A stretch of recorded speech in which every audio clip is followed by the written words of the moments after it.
ہم نے امت کو کہا نماز شروع کرتے ہوئے رکوع چاہتے ہوئے رکوع سے سر اٹھاتے ہوئے 2 رکعت پڑھ کے تیسری کے لیے اٹھتے ہوئے رفع الیدین کرنا چاہیے۔ اس پر ایک نہیں بیسوں سینکڑوں روایات ہیں، محدثین کرام کا عمل ہے، رسول اللہ زندگی بھر یہ عمل کرتے رہے، صحابہ کرام کرتے رہے۔ کسی ایک صحابی رسول سے رفع الیدین کے بغیر نماز پڑھنا ثابت نہیں ہے کہ رسول اللہ صلی اللہ علیہ وسلم سے زندگی بھر 1 رکعت رفع الیدین کے بغیر پڑھنا ثابت نہیں ہے۔ ثقہ محدثین تابعین سے ایک ثقہ تابعی ایسا نہیں ہے جس سے رفع الیدین نہ کرنا ثابت ہو۔ یہ سارے کرتے رہے، ہم نے دلائل پیش کیے، لوگوں نے روایت لائے۔ کہنے لگے سیدنا عبداللہ بن مسعود فرماتے ہیں کہ میں نے نبی علیہ السلام کی نماز آپ کی نماز سے میری نماز بہت زیادہ مشابہ ہے۔ میں نے دیکھو عبداللہ بن مسعود کیسے نماز پڑھتے تھے۔ فرماتے ہیں جب نماز شروع کرتے 1 مرتبہ رفع الیدین کرتے، پھر ایسا نہ کرتے۔ رفع الیدین نماز شروع کرتے ہوئے اپنے ہاتھوں کو اٹھاتے، پھر ایسا نہ کرتے۔ پھر ایسا نہ کرتے کا معنی کیا ہے، مفہوم کیا ہے؟ ایک تو محدثین یہ معنی لائے اس روایت کا کہ اس کا معنی یہ ہوا کہ جو آدمی نماز میں نماز شروع کرتا ہے اس کو 1 مرتبہ اللہ اکبر کہتے ہوئے ہاتھوں کو اٹھانا چاہیے، ایسے نہیں کہ 2 مرتبہ اٹھائے 1 مرتبہ اٹھائے۔ ایک معنی یہ لائے، دوسرا معنی یہ لائے کہ یہ روایت سندر ثابت نہیں ہے، اس میں سفیان ثوری ہے، اس کی تدلیس ہے، محدثین نے بیان کیا، علماء امت نے بیان کیا، یہ ضعیف روایت ہے، یہ قابل حجت نہیں ہے۔ صحیح احادیث کے مقابلے میں ہم نے دعویٰ کیا بھائی نماز شروع کرتے آپ یقین جانیں یہ اپنے معنی میں واضح نہیں ہے۔ عبداللہ بن مسعود جب نماز شروع کرتے رفع الیدین کرتے، پھر ایسا نہ کرتے، کیا نہ کرتے، کب نہ کرتے، کوئی اپنے معنی میں یہ روایت واضح نہیں ہے، سندن بھی صحیح نہ تھی، اپنے معنی میں واضح بھی نہ تھی۔ ہم نے صحیح البخاری کی حدیث پیش کی، علم کے راستے پر لائے، امت کو واضح راستے پر لائے۔ عبداللہ بن عمر رضی اللہ تعالیٰ عنہ فرماتے ہیں میں نبی صلی اللہ علیہ وسلم کو دیکھا، رأیت رسول اللہ صلی اللہ علیہ وسلم، میں نے رسول اللہ صلی اللہ علیہ وسلم کو دیکھا۔ جب دیکھیے غور فرمائیے کتنی واضح ہے حدیث، کتنی اپنے معنی مفہوم میں واضح ہے۔ ہم یہی واضح راستے پر امت کو لانا چاہتے ہیں۔ عبداللہ بن عمر فرماتے ہیں میں نے دیکھا رسول اللہ صلی اللہ علیہ وسلم جب نماز شروع کرتے اپنے دونوں ہاتھوں کو اٹھاتے، کہاں تک اٹھاتے؟ حسب منکبیہ، اپنے کندھوں کے برابر اپنے دونوں ہاتھوں کو اٹھاتے۔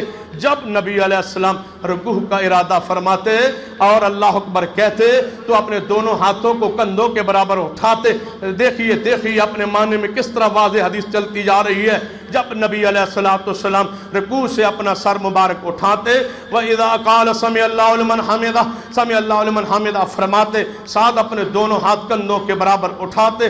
جب نبی علیہ السلام اذا قام من الرکعتین، جب 2 رکعتیں نماز پڑھ کے اٹھتے، اس وقت بھی نبی علیہ السلام رفع الیدین فرماتے۔ کبھی عبداللہ بن عمر کو جناب آپ کا بیٹا دیکھ رہا ہے، آپ کا جناب غلام دیکھ رہا ہے، کبھی سیدنا نافع نے بیان کیا، کبھی سیدنا سالم نے بیان کیا کہ آپ نماز شروع کرتے عبداللہ بن عمر فرمایا کرتے تھے محمد رسول اللہ ایسی نماز پڑھتے تھے جیسے میں پڑھ رہا ہوں، کہ آپ نماز شروع کرتے، رکوع جاتے، رکوع سے اٹھتے، 2 رکعت پڑھ کے تیسری کے لیے اٹھتے، رفع الیدین فرماتے۔ کتنی اپنے معنی میں واضح حدیث ہے، ایک نہیں 20 حدیث ہے، لیکن صرف اپنے مسلک کی حمایت کے لیے، اپنے علماء کی حمایت کے لیے مسلک کی تعصب میں ان حدیث کو چھوڑا گیا، اس سنت کو چھوڑا گیا۔ لیکن ہم اس سنت کو لے کے لوگوں کے سامنے کھڑے، لوگوں نے جناب کسی نے کہا مکھیاں مارتے ہو، کسی نے کہا مکھیاں اڑاتے ہو، کسی نے مسجدوں سے نکالا، کسی نے مسجدوں سے دھکے دیے، کسی نے جناب مقدمے دائر کروائے،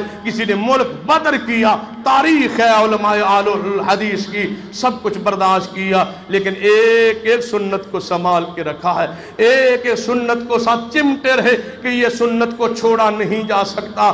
تو غور فرمائیے اپنے معنی میں لوگوں نے کہا نبی علیہ السلام نے فرمایا تم شریر گھوڑوں کی طرح دمے کیوں ہلاتے ہو؟ نبی علیہ السلام نے گویا اس سے مطلب کیا ہے؟ رفع الیدین نہیں کرنا چاہیے۔ رسول اللہ نے فرمایا شریر گھوڑوں کی طرح دمے نہ ہلاؤ۔ بتلاؤ یہ کون سا رفع الیدین منع کر رہی ہے؟ یہ کہاں کا رفع الیدین منع کر رہی ہے؟ یہ روایت کیا ہے؟ اپنے معنی میں واضح نہیں تھی نا، لیکن لوگوں نے صحیح حدیث کا انکار کیا۔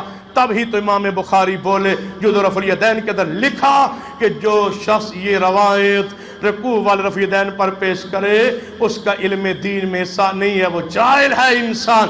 وہ عالم نہیں ہے, وہ پڑھا لکھا نہیں ہے, وہ جاہل ہے جو پیغمبر کی سنت کو چھوڑتا ہے ایک ایسی روایت سے جو اپنے معنی میں واضح نہیں ہے یا اس موقع کی نہیں ہے.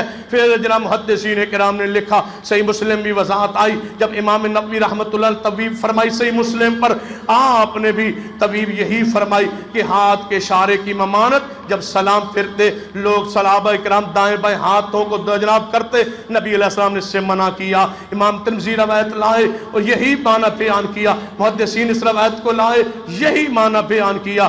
ان لوگوں نے محدثین کے راستے سے ہٹ کے, صحابہ کے راستے سے ہٹ کے, محدثین کے منہج سے ہٹ کے ایک نیا معنی بنانے کی کوشش کی. ہم ہیں اس آیت کے, ہر آیت کا وہی معنی, ہر حدیث کا وہی معنی جو محمد رسول اللہ جو صحابہ کرام نے بیان کیا ہے.